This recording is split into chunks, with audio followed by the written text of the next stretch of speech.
That's where we studied manager is somebody who oversees and overlooks the work of others, and so is the management as a process of overseeing or overlooking somebody's work so that organization goals can be attained. There are various levels at which, like first line managers, then the first non-managerial employees, first line manager, middle manager, and the top managers.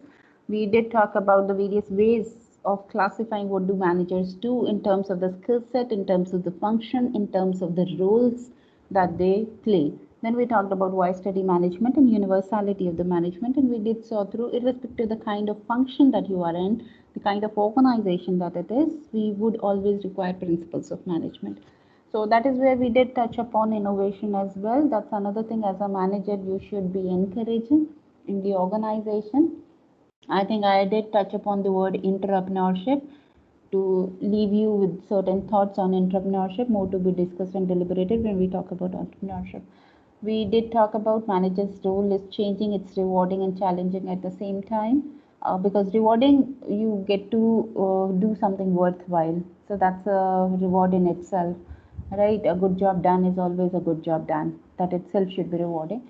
And challenging because you have multiplicity of people. What worked at one place might not absolutely work for somebody else. So that's where you need to tweak, experiment, and see through the people what is best applicable for. So that's where we finish what is an organization and why we should be studying management. That finishes up the last session. We are over to the next session today. Here, anybody has a liking for history? Can I have a show of hands if you are the one who like history? Anybody has a liking for? Because accordingly, I can see myself as the challenge being posed when we talk about history or something. 38 people, I hope you're listening to. So none of you follow through history. Okay, we have Satyankar. All right, at least there is somebody out there. All right, Satyankar, over to you. Just a brief answer. Why do you think you like history? Ma'am, I think it's interesting to learn and read about how things were done in the past, like whether it's the 20th century or any other century. And I'm often through history, we see that things don't exactly repeat, but they often rhyme. All right, beautiful, beautiful words. They don't often repeat but rhyme. Very interesting. And we learn through, right? We can check out there are patterns. Right, exactly. Very well taken, Satyankar. Nice. So, looking at the history is revisiting the past to take up certain and see the evolutionary path where it began and where we are now. What all roadblocks it had, what were the challenges, how people overcome those challenges, and how come they make a path to where they are currently. So these are some of the things that you can always look and boast about and could feel proud about the rich legacy that it belongs to. Like if you have talked through, seen me talking through the session, most often I talk through Manipal Group as a proud associate of Manipal Group and talking about the legacy of Mahi. That is 67 years of education, and we know it better than anybody else comparatively. So that is where it gives you a sense of appreciation, a vote of confidence, where it came from, what are certain good things about it, what you can learn, what are some of the things which didn't work, how do you tweak. It's only revisiting the past. Exactly as what Satyankar said, going by the same lines, although I have 40 people and 39 are not liking it, so it's again a big challenge to me. I'll try to mitigate. Let's see how well I can do. So, in that context, what we are going to talk about today is history of management evolution. And that's where I would see that management as a discipline is very much pronounced now. You just name an MBA, like you have MBA tourism management, you have MBA interior design, you have MBA civil aviation, you just NGO management. You just name off and you'll find an MBA. If not in India, somewhere in the world, at least there is somebody out there who's offering that MBA. That's exactly what the point is. Now we see very much pronounced approach and academic discipline of MBA as being studied, right? It was not so the case a couple of years back or the centuries back. But still, as I've already said, there is nothing as practical as a good theory. Again, the same thing applies. Management is much of art and science both. So, as in science, it is developed now. People might have principles put in now more often, right? But then, as an art, people have been doing it for centuries. Isn't it? As we talk through planning, organizing, controlling, don't you think you have been exercising all those principles in your daily life, the way that you conduct yourself? Let it be in your academics, or let it be in your personal lives, or let it be in your teamwork. Of course you do. That's exactly what the point is. When we talk about some of the ancient architectural marvels, again, there is a point. When I talk about architectural marvel, can somebody talk about any of your favorite monuments? World is anyways a bundle of awesomeness. Can you talk about some two, three of it and a few statistics about it? Like how many years it took for that structure to be built, or how many workers worked for it, how many years were the construction going on, or any other characteristic of that structure? Anybody? 42 people?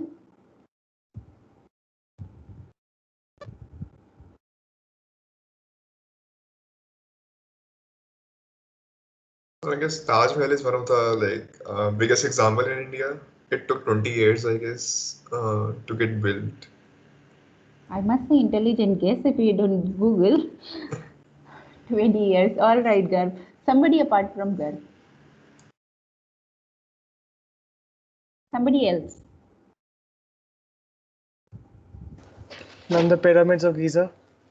Okay, the pyramids. Absolutely. The pyramids of Egypt or Giza. Giza. All right. Yes. Absolutely well taken. How many years do you think they were built? Any characteristics about it? It's the limestone blocks, or like the massive size of blocks, or Oh, a single body structure? my word, I think the Sphinx near it was made entirely out of one block of rock. Mm-hmm. It was carved out, it wasn't assembled. All right. Perfectly taken. What else? Anybody else recalls of something? This is the last call. Then don't come back to me for internal assessment saying that we were not given an opportunity to talk to. All right. Over. That's exactly what I remember recently having visited Jaisalmer, right, in the last to last month, January, and that's where even the Jaisalmer Fort, Sonar Killa, that's without any cement in construction. Is the rock cut out and placed over one above the other as a blocks, something that we don't get to see. Exactly what like Satyankar said about pyramids. Absolutely, it's a single block and few millions of blocks put together to make those magnificent structure. Absolutely, very rightly what Garv said, our own very own Indian example, Taj Mahal, the UNESCO World Heritage Site. That's fantastic, phenomenal, 20 years and 20,000 workers. Exactly something more that you can talk about architectural marvel, you can talk about all the temples, all the monuments, all the magnificent structures. Nothing of a religion out here, but there is a point. All right, then you can also talk about the very much controversial, the recent statue of Unity. Unity, yes. Few hundred crores, it had made all the news headlines, right? People could, it could have generated employment, it could have done so and so and so. We have poverty, we have illiteracy, we have sanitation as a problem, open defecation as a problem. And why investing so much in unity of Statue of Unity? Well, even, right? So those structures, it took a couple of years, right? Huge amounts of money and a number of workers. At a simple sense, without going much into details, all the Venetians, the city of Venice, floating warfare, the first naval fleeting warfare. How come somebody could create a structure, right, in water, that a wooden one, and how do we ensure that the wood doesn't rot? It would, of course, decay and rot, right? But then how were they able to create an oxygen deficient environment so that the wood doesn't rot? Magnificent. All these examples of the Great Wall of China, right? Again, took some 100 years, 200 years close to, right? Runs into few hundred kilometers. Only thing that's visible possibly from the moon. Such magnificent structures, when they were created, of course, it required everyday discipline of principles of management to be followed in practice. Even if people did not had a very pronounced approach of studying management as a discipline, but in very practice on day in and day out basis, don't you think they had finest of the project management skills in place when they created these structures? Of course, something going on for 10 years, 20 years time, that's phenomenal amount of time, and you do need that kind of precision, right? You need that kind of planning, operation, scheduling, everything, right? So that's where the management history goes back to. That was where it all began. Exactly when you talk about Indian management concept, if you ever heard of Professor Himanshu Rai, He is the youngest ever professor named to be director of any of the IIMs, and he heads IIM Indore.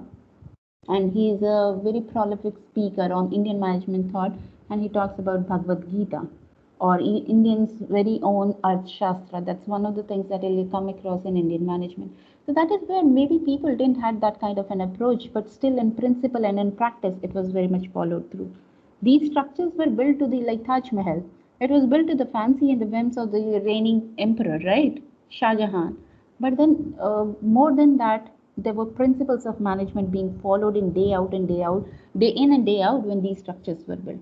That's precisely my point. Let's see through what the slide has to talk about. So we'll talk about that ancient part. We'll talk about some of the most important, prominent propounders who have influenced management thoughts and the kind of theories that we referred to. And let's see who are those people who have very much shaped in what we call as management as a discipline today. We'll talk about the scientific management principles, journal administrative principles, and the behavioral ones. Oh, here it goes.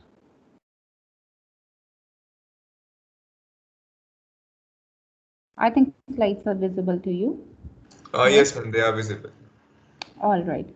So this is next session. We will be talking about the management model, scientific GAT and the behavioral. GAT here refers to nothing of a gate and a typo, but journal administrative theory and the behavioral one. So this is where ancient management comes to. We had talked about pyramids. Satyanka talked about Great Wall of China, Venetians. Since it's an international version of the book Stephen Robbins that we are referring to, if you find here international examples, you can very well quote any of the Magnificent structures that India is proudly boasting about. You can talk about Statue of Unity very well, that fits an example. You can talk about Taj Mahal as well, right? Those massive structures, and have a little history about it, like how many workers, how many years, how much units work day in and day out, and you are done with your case. Next important propounder was Adam Smith. The very seminal classical work coming from him is The Wealth of Nations in 1776. Look at the year. We are in 2021 now. That is where for the first time it was division of labor or the work specialization that was advocated so that the productivity can increase. For example, if I ask you as an engineer, looking that you are computer science engineers, and the moment I complain that my computer is dead slow, you would ask, okay, what is this? How much memory? How much functions in use and this and that? Well, for me, it's like hands up, out of syllabus. Right. But then if you ask me some of the management principles and theories, perhaps I can answer it better than you. I'm not saying that I'm sure I'll answer, but then going by a general notion, very virtue that I'm a management graduate. I've studied management over a couple of years and I have a little better understanding. Right. Not discounting the fact that you are absolutely an amazing, intelligent class of people. Right. So that's where. Why does it happen? Because people are specialized to do certain jobs, right? You are being educated and trained for a specialized careers. You might be a manager, right? You end up making your careers in management, but that's only your post graduation qualification that you'll have management degree. Rest, otherwise, looking into yourself now, if you're looking for a job in the market, you would be placed as computer engineer, system analyst, app developers, coders, and whatnot. So that is where Adam Smith was the first person who advocated division of labor or job specialization as a concept that we have been using it. Then there came an era which was an industrial revolution. In case history interests you, you can go back and visit a bygone genre movie which goes back to black and white era of Hindi cinema, Naya Daur. Excuse me. Naya Daur is the name of the movie. That's a Hindi classical movie. And that is where it's beautifully portrayed how people revolted against power looms being introduced in place of manual looms. Imagine in case of textiles and everything, it's a people working, right? But when people do have a capacity, I do have a fatigue. For example, my throat went off, right? So in case I have 3 classes, my energy also dips down. That is where people have their own reasons. However, you can undo these reasons when you have technology in place, right? In that context, the manual looms were substituted by power looms. Look at the giant mega factories on the Discovery Channel. That is where you can have massive large scale production, right? And you can have economies of scale. The concept refers to when you are producing a standardized product at a huge quantity, you can have a per unit cost going down. When you have a per unit cost of production going down, you can pass that cost benefit to customer by making that low price availability. Since it's available at a low price, there would be lot many buyers to it, right? Since they buy in large quantities either or large number of people buy it, so even if per unit sold you make marginal profits only, but the number of units sold is phenomenally high, so you end up making huge profits. That's an entire logic of mechanization, machinization, or automation. You can have massive productivity gains, massive efficiency gains. And that was the reason why machines were introduced, right, to undo with certain human incapabilities. And that is where people revolted it. And that movie talks about that revolution. So that is where industrial revolution is best known for. And since it was massive, large scale production, it was a need for creating larger set of organizations. And since organization phenomenally grew in size, they were more complex in nature of the operations. Henceforth, more of a principles being needed in place in order to navigate that complexity better. So that is about the historical background of where all it began and what all kept influencing us and when it came through. So if you look at this slide, talks about the entire history and evolution, where it began and where we are currently. Both the ends at the extreme represents the same. So the historical background, early examples of management we have already talked about, all those structures. When something runs into a couple of years, it requires a precision, it requires project management skills at its best, right? Even if those are engineering architectural marvels, but still they are as good as quoted in management classes too. Then we had Adam Smith and Industrial Revolution. In the classical approach, we'll be talking about these two in detail, the scientific management principles and journal administrative theory, popularly called as GATT. We'll talk about quantitative approach. This is purely operations research. You would have best worst methods, you would have various modeling techniques. We'll not go much into detail and we'll reserve a discussion on this for a production operation scheduling part. We'll subsequently discuss a sessions after. And then there is a behavioral approach to people where we would be talking about who are the most early advocates, most important influencers, what are the most seminal classical experiments that have shaped the evolution of the field.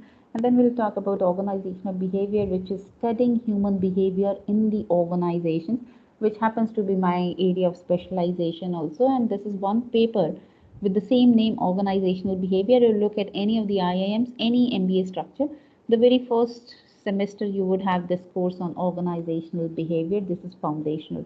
We'll see more of a detail on OB when we talk about entire unit 3, which talks about leadership and motivation.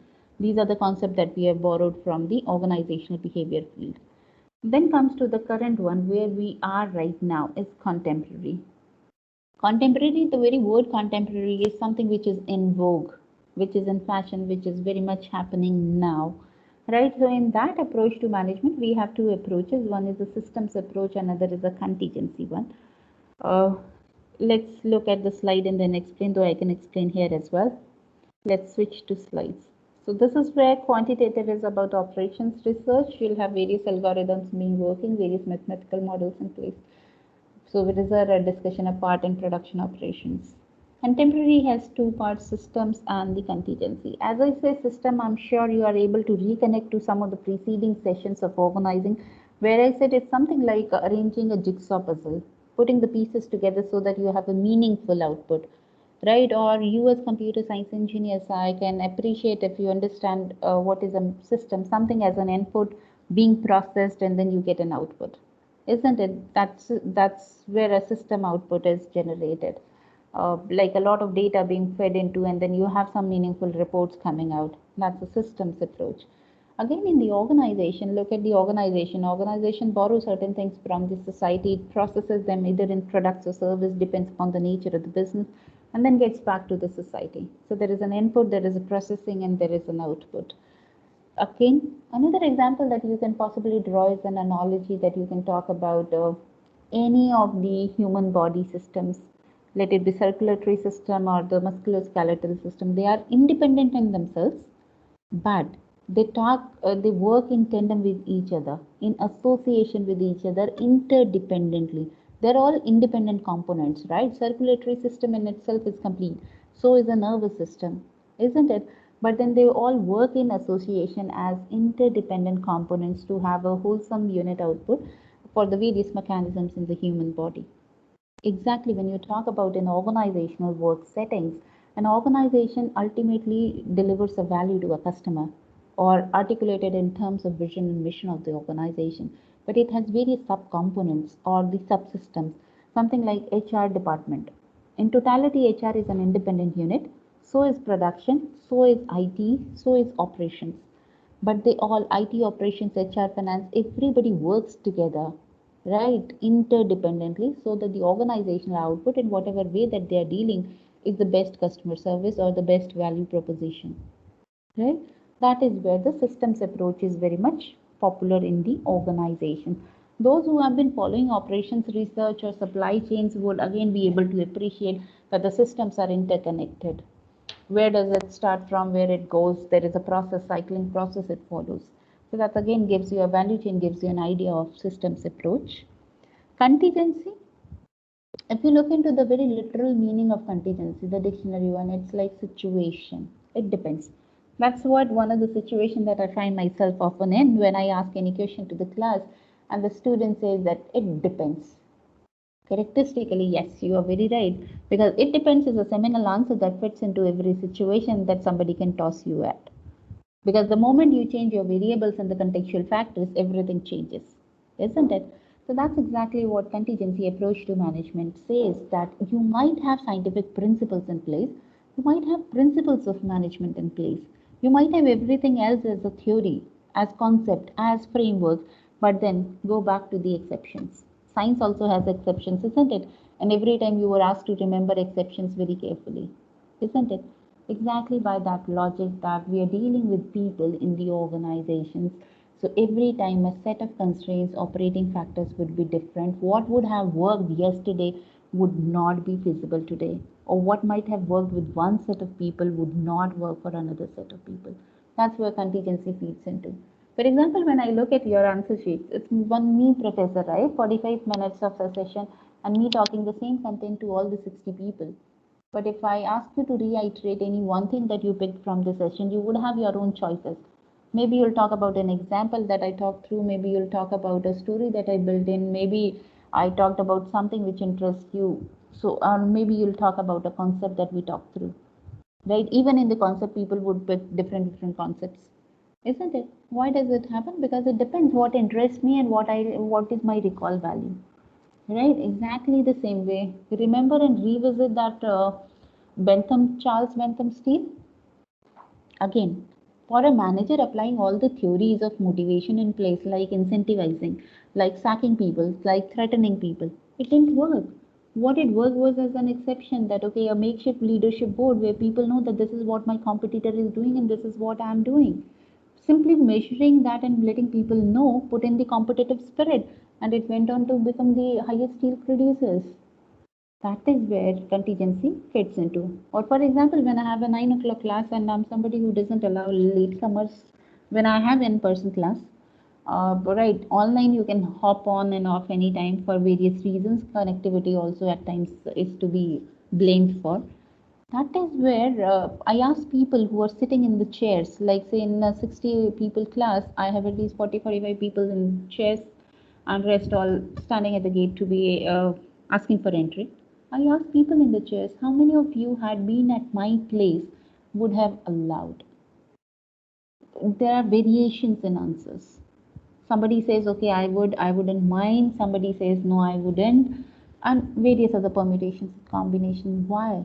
Because it depends who is the decision maker, what is the value set and proposition, what are the things that you believe is your version of being right and wrong, right?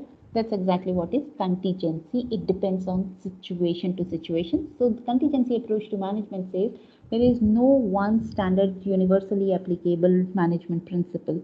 In fact, it varies from situation to situation, right? And that's why you need to have a custom made version when you want to excel in organization. Let's look at one of the important aspects of scientific management principles by Frederick Winslow Taylor, F.W. Taylor, popularly called as father of scientific management. He has published a seminal classical work, Principles of Scientific Management, way back in 1911, which is popularly called as Theory of Scientific Management. He said there is a scientific way to do a job, one best way. Like when you put a GPS navigation, there must be n number of routes available for you to reach from point A to your destination B. But what the result throws up is the best possible route, looping into various permutations and combinations. Exactly, that goes back to the scientific management that says there might be n number of ways of doing particular thing, but there is always defined one particular way for a job to be done. Then second thing it emphasized upon was putting the right person on the right job and ensuring they have the right tools and equipments. For example, I wouldn't quote my own example because I don't know how good or bad I'm doing when it comes to teaching. You are the best judge for it. I'll go back to Sachin Tendulkar's example when we talk about person job fit. He is doing amazing. He has done amazingly well when he played cricket, isn't it? So the people who are cut out for specific job. That's one part of the story. The another is give the person right tools and equipment. That's where I can say that. For example, if I'm taking online class, imagine if I don't have a robust internet connectivity. It would hamper the very experience and my classroom delivery experience, right? Or for example, I was trying to log in the Teams, girl called me up and I was like, I'm trying to log in, but the system is just not allowing me. So that is where, in case I don't have a right equipment, again, even if I'm trying to do my best job, still it would be impacted. So that's the next important point to keep in mind, that right person on the job at the same time with right tools and equipments. The third one, have a standardized method of doing the job. Look at it this way that we are talking about a bygone era. Imagine at that time the prevailing rates of literacy, it wasn't too very high, right? So breaking down a complex job into small number of tasks would make it easier for people because every day they know that this is what they are supposed to do, right? So day in and day out when they do the same task, that's where productivity gains happen, right? Because you get to know what is the best way to do this and you can do it with least effort or the least time input, right? So that is where it was said that have a standardized way so that the people don't put in their heads into various ways of figuring it out, but then being told that this is what has worked, you have already researched, experiment and find out. And that again reminds us of the something that we have followed through in our chemistry practicals, right? Titration and everything, or maybe in the any of the practical protocols.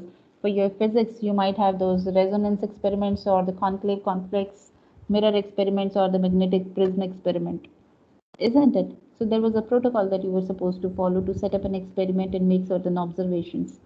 That's exactly what we are talking about. Provide an economic incentive is another. That's where even in the Three Idiots there is a popular song, no? Incentivizing. पास हुए तो घड़ी वरना छड़ी, रिश्वत देना तो पापा ने सिखाया.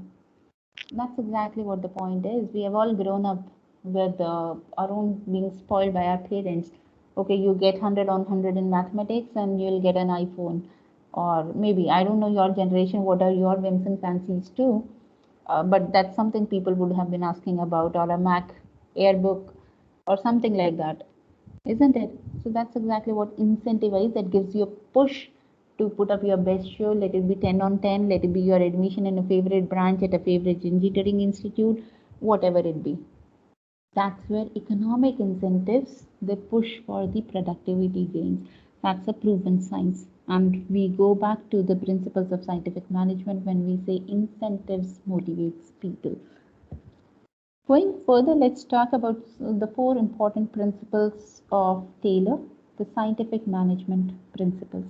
Please remember very carefully, you have an MC coming up here or a theory question being popped up that says Taylor is father of scientific management. You have a similar name which is Fayol as father of modern management. Don't confuse father of scientific management and father of management or modern management is Fayol, Henry Fayol, not Taylor. Taylor has proposed 4 scientific management principles, whereas Fayol has proposed 14 principles of management. Right? So we'll talk about Taylor's scientific principle first, and then we'll go to the Fayol's principles. The first one, there is a science for each element of work to be done, right? Because you have already found out there's one best way to do, and that's one best way is the standard one to be applicable. So that's point number one. Second is scientifically select and train people. That's exactly what. Why are you studying computer science? Why did you write JE? Why do our MBA graduates write CAT? Why somebody would write GATE and get into MTech? Why somebody would write GRE and go abroad? Why somebody would write this TOEFL and IELTS for studying abroad? Because there is a scientific way to select people, because the very virtue, whatever is the score, percentile that somebody scores in CAT is reflective of the aptitude that the student has to be able to perform in the management classrooms. A good score indicates, on CAT indicates the probability that the student is likely be able to do well in their subjects in the management classrooms. So is the same logic for your JE exam. So that again goes back to the scientific management principles, that people be selected scientifically. The second aspect, why being trained, like you have all the papers. I spend my day one session 145 minutes of time on orienting why management. Others don't do it. They come straight to your class and start talking about numericals or whatever the concept is. Because you are being trained for a computer science career, right? That's where every paper would be talking about either the languages or the coding or the algorithms. Mine is something way different, like odd one out. Right, so that is where that again goes back to the scientific management principle, that people are being scientifically trained. You are trained for your careers in computer science. My MBAs are being trained for careers in management. Right, again goes back to the scientific principle. The thirdly, there should be a cooperation between the workers so that the work can be done. The moment that you have strike, band, lockout, get out, it's a productivity loss, isn't it? For example, the recent news headlines for Indian PSU banks, we have very much talks going on privatization and people are opposing, and the news says that okay, anytime that you have any strike, if you're dealing with a public sector bank, the productivity may be hampered, right? Your whatever that the work stuff that you have, that might be delayed and impacted, services impacted. That's where ensure that the workers are doing their work peacefully, uh, and provide them every collegial and part environment so that they get good working conditions so that they can do their work better. The fourth one says, I'm sorry. The fourth one says that management and the workers are the two. It's a kind organization is a kind of partnership between two, right? As I've been saying, what MUJ is best known for. You might proudly boast about the infrastructure, we might boast about the legacy, but then every institution, irrespective of being MUJ or any other, it boils down to the most importantly the kind of students, because they are the brand ambassadors, right? People would associate any organization with the kind of students, isn't it? And then the faculty, right? The kind of challenges that you are put through, the kind of person that you evolve once you move out of the college, isn't it? The kind of rigorous assignments that you have done, the kind of the number of times that you were challenged and questioned to move out of your comfort zone. That's exactly what it is, isn't it? So management, it might be infrastructure, technology, whatever that you're banking upon, but people are cornerstone to it. When it comes to workers and management, I'm doing my job. In return, management gives me a great deal of liberty. Like I have been pretty lucky being at MUJ. Like I'd been the youngest member for the succession planning initiative of Manipal. I was assistant registrar MUJ. I was assistant director student welfare MUJ. So quite administration happened to be quite early to me. I'm pretty young in my careers as of now. In that way, management needs to give an employee a good working environment, challenging assignments so that I feel engaged. At the same time, as an employee, my transaction to organization would be to do my service the wholeheartedly, the most committed ones, right? Exactly the same way anywhere in the organization, ensure that the management does their work very well in terms of ensuring the salary, perks, benefits, working conditions, challenging assignment, timely promotions. At the same time, workers, or let it be the employees in the present day organization, had to ensure that they don't intentionally go at a limit which is called a systemic soldering, that I produce an output at my lowest possible capacity. Do put up your best show, right? So that's exactly what division of responsibility between the workers and the management. talks about. For example, if you look into Nike, Nike at one point was the news headlines for all the wrong reasons for employing people in sweatshops in China. That was a massive problem.